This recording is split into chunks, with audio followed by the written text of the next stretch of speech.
Hi అండి. అందరికీ నమస్కారం. Welcome to my channel. ఈ వీడియోలో ఏపీ ప్రభుత్వ పెన్షనర్లలో వీరికి రూ. 5,406 తక్కువ పడింది. మరి ఎందుకు ఏమిటని పూర్తి వివరాలైతే వీడియోలో తెలుసుకుందాము. వీడియోని ఎక్కడే గాని స్కిప్ చేయకుండా ఎండ్ వరకు చూసేయండి.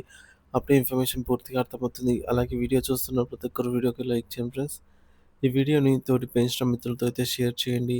కొత్తగా మన ఛానల్ చూస్తున్నవారు ఇంకా ఎవరైనా సబ్స్క్రైబ్ చేసుకోకుంటే వెంటనే మన ఛానల్‌ని సబ్స్క్రైబ్ చేసుకోండి. దీని ద్వారా నేను చేసే లేటెస్ట్ వీడియోస్ అన్నీ మీ వరకు రీచ్ అవుతాయి. ఇక ఆలస్యం చేయకుండా వివరాల్లోకైతే వెళ్ళిపోదాము. ఫ్రెండ్స్ ఇక విషయానికొచ్చినట్లయితే ఆంధ్రప్రదేశ్ పెన్షనర్లకి ముఖ్య గమనిక కమ్యూటేషన్ రికవరీపై ప్రభుత్వం తాజా ఉత్తర్వులు వివరాలు చూసుకున్నట్లయితే ముందుగా ఆంధ్రప్రదేశ్ రాష్ట్ర ప్రభుత్వ ఆర్థిక శాఖ పెన్షనర్ల కమ్యూటేషన్ రికవరీకి సంబంధించి కీలకమైన మెమోరాండం జారీ చేసిందండి. ఈ ఉత్తర్వులు గతంలో హైకోర్టు ఆదేశాల మేరకు నిలిపివేయబడిన కమ్యూటేషన్ రికవరీని పునఃప్రారంభించడం మరియు నిలిపివేసిన కాలానికి సంబంధించిన బకాయిలను రాబట్టడంపై స్పష్టతనైతే ఇస్తాయి. ఈ మార్పులు పెన్షన్లపై ఏ విధంగా ప్రభావం చూపుతాయో ఇప్పుడైతే వివరంగా చూద్దాము. గతంలో ఆంధ్రప్రదేశ్ గౌరవనీయ ఉన్నత న్యాయస్థానం హైకోర్టు జారీ చేసిన మధ్యంతర ఉత్తర్వుల ద్వారా 11 నెలల 3 సంవత్సరాలకే రికవరీని పూర్తి చేసుకున్న పెన్షనర్ల నుంచి తదుపరి రికవరీని నిలిపివేయాలని అయితే ప్రభుత్వం ఆదేశాలు జారీ చేసింది. ఈ నిర్ణయం నవంబర్ 2023 నుంచి అమల్లోకి వచ్చింది. ఇది చాలా మంది పెన్షనర్లకు తాత్కాలిక ఉపశమనం నవంబర్ 2024 నుంచి అయితే అమల్లోకి వచ్చిందండి. సో, ఈ నిర్ణయం తాత్కాలిక ఉపశమనం కలిగించినా కూడా అయితే ఇప్పుడు తదుపరి విచారణలో హైకోర్టు డివిజన్ బెంచ్ ప్రస్తుతం అమల్లో ఉన్నటువంటి పెన్షన్ కమ్యూటేషన్ పథకం యొక్క చెల్లుబాటును 15 సంవత్సరాల పూర్తి రికవరీని వ్యవధిని సమర్థించింది. ఈ పథకాన్ని సవాల్ చేస్తూ దాఖలైన రిట్ పిటిషన్లన్నిటిని హైకోర్టు కొట్టివేసింది.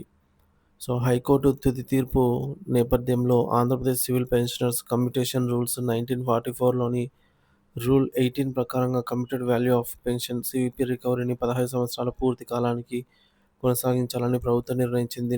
దీని ప్రకారంగానే ఈ క్రింది మార్పులైతే అమల్లోకి వస్తాయి. ఇప్పుడు సాధారణ సీవీపీ రికవరీ పునఃప్రారంభము నవంబర్ 2024 నుంచి నిలిపివేయబడినటువంటి సాధారణ నెలవారీ కమ్యూటేషన్ రికవరీ మే 2025 నెల నుంచి పునఃప్రారంభించబడుతుంది. సో, అందువల్లే మనకు ఎక్కువ కట్ అయిందనమాట డిడక్షన్‌లో. సో, అంటే గతంలో మీ పెన్షన్ నుంచి కమ్యుటేషన్ కోసం ఎంత మొత్తం అయితే కట్ అయ్యేదో అది మళ్ళీ యథావిధిగా కట్ అయ్యేది. ఇక నిలిపివేయబడిన కాలానికి సంబంధించి బకాయిల రికవరీ అండి.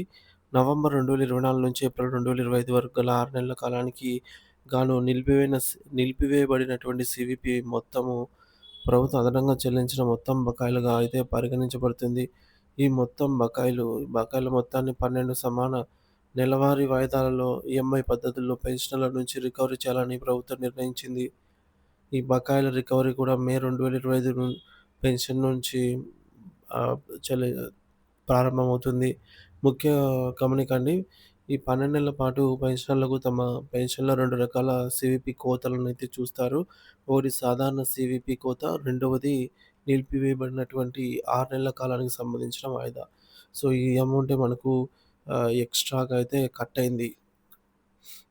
సో, మరి నిలిపివేయబడినటువంటి 15 సంవత్సరాలు పూర్తి చేసుకున్న కేసులు. ఒకవేళ పెన్షనర్ నవంబర్ 2024 నుండి ఏప్రిల్ 2025 మధ్య కాలంలో తమ 15 సంవత్సరాల కమ్యుటేషన్ రికవరీ వ్యవధిని పూర్తి చేసుకొని ఉంటే, వారికి నిలిపివేసిన కాలానికి రావాల్సిన బకాయిలను మాత్రమే రికవరీ చేస్తారు. ఈ రికవరీ నిలిపివేతకు ముందు వారికి వర్తించే నెలవారీ సీవీపీ మొత్తానికి సమానమైన వాయిదాలలో ఎంతైతే రావాలనో అంత మాత్రమే తీసుకుంటారనమాట. ఇది కూడా మే 2025 పెన్షన్ నుంచే ప్రారంభమవుతుంది. సో, ఈ విధంగా కూడా ఎక్స్‌ట్రా మనకు కట్ అయి ఉండవచ్చు. వీరికి సాధారణంగా 15 సంవత్సరాల పాటు సీవీపీ రికవరీ వ్యవధి ముగిసినందున కేవలం బకాయి మొత్తం పూర్తిగా రికవర్ అయ్యే వరకు మాత్రమే ఈ అదనపు కోత అయితే ఉంటుంది. నిలిపివేసిన కాలంలో పెన్షనర్ మరణిస్తే నవంబర్ 2024 నుండి ఏప్రిల్ 2025 మధ్య కాలంలో ఒక పెన్షనర్ దురదృష్టవశాత్తు మరణించినట్లయితే ఆ సస్పెన్షన్ కాలంలో పేరుకుపోయిన సీవీపీ బకాయిల కోసం వారి కుటుంబ పెన్షన్ నుంచి ఎటువంటి రికవరీ చేయబడదు. ఈ మొత్తాలు ప్రస్తుతం ఉన్న ప్రభుత్వ విధానానికి అనుగుణంగా మరణించిన వారి కుటుంబానికి ఉపశమన చర్యగా మాఫీ చేయబడినట్టుగా పరిగణించబడతాయి. ఇకపోతే ఐదోది 12 నెలల బకాయిల రికవరీ విండోలో పెన్షనర్ ఒకవేళ మరణిస్తే, అదేవిధంగా 12 నెలల బకాయిల రికవరీ వ్యవధిలో ఒక పెన్షనర్ దురదృష్టవశాత్తు మరణించినట్లయితే వారి కుటుంబ పెన్షన్ నుంచి మిగిలిన సీవీపీ బకాయిల రికవరీ కూడా చేయబడదు. కుటుంబ పెన్షన్ నుంచి ఎట్టి పరిస్థితుల్లోనూ కమ్యూటేషన్ బకాయిలు రికవరీ చేయరనేది దీని ద్వారా స్పష్టమవుతోంది. అమలుకు సంబంధించిన ఆదేశాలు. ట్రెజరీ అండ్ అకౌంట్స్ డైరెక్టర్ గారు ఈ సూచనలను తక్షణమే మరియు కఠినంగా అమలు చేయాలని ఈ మెమోరాండం ద్వారా ఆదేశించడం జరిగింది. పెన్షనర్లు తమ మే 2025 నెలకు సంబంధించిన పే స్లిప్‌లలో ఈ మార్పులను గమనించవచ్చు. ఎవరికైతే గతంలో 11 సంవత్సరాల 3 నెలలకు సీవీపీ రికవరీ నిలిపివేయబడిందో వారందరికీ ఇప్పుడు సాధారణ రికవరీతో పాటు అదనంగా 12 నెలల పాటు బకాయిల రికవరీ కూడా ప్రారంభమవుతుంది.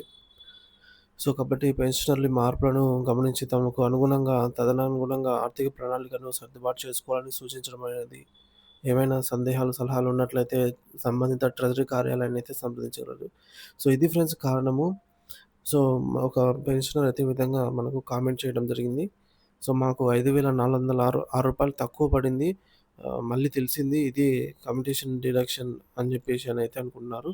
ఇప్పుడు కమ్యూటేషన్ డిడక్షన్ అనేది 2 విధాలుగా అయితే ఉంది. ఎక్స్‌ట్రా డిడక్షన్ అయితే మనకు అరియర్స్ రూపంలో అయితే ఎక్స్‌ట్రా డిడక్షన్ జరుగుతుంది. కాబట్టి మనకు ఈ విధంగా తక్కువ అమౌంట్ అయితే జమ అవుతుంది. దానికి గల కారణం అయితే ఇదనమాట. కొంతమంది status showing as success amount still not credit అంటున్నారు. ఇక్కడ మనకు పే స్లిప్ చూసుకున్నట్టయితే అక్కడ పేమెంట్ పెండింగ్ స్టేటస్ అయితే సక్సెస్ అనైతే వస్తుందనమాట. కానీ బ్యాంక్‌లో అయితే జమ కాదు. బ్యాంక్‌లో జమ కాలేదంటే దానికి కారణం నిఫ్ట్ సరిగ్గా అంటే నిఫ్ట్ స్లో అనమాట. నిఫ్ట్ మనకు మినిమమ్ 2 అవర్స్ అయితే టైం తీసుకుంటుంది. మన అకౌంట్‌లో అయితే రిఫ్లెక్ట్ అవ్వడానికి ఏదైతే అమౌంట్ ఉందో అది. అందువల్ల లేట్ అయిందో ఉండవచ్చు ఫ్రెండ్స్. అయితే దీనికి గల కారణాలు.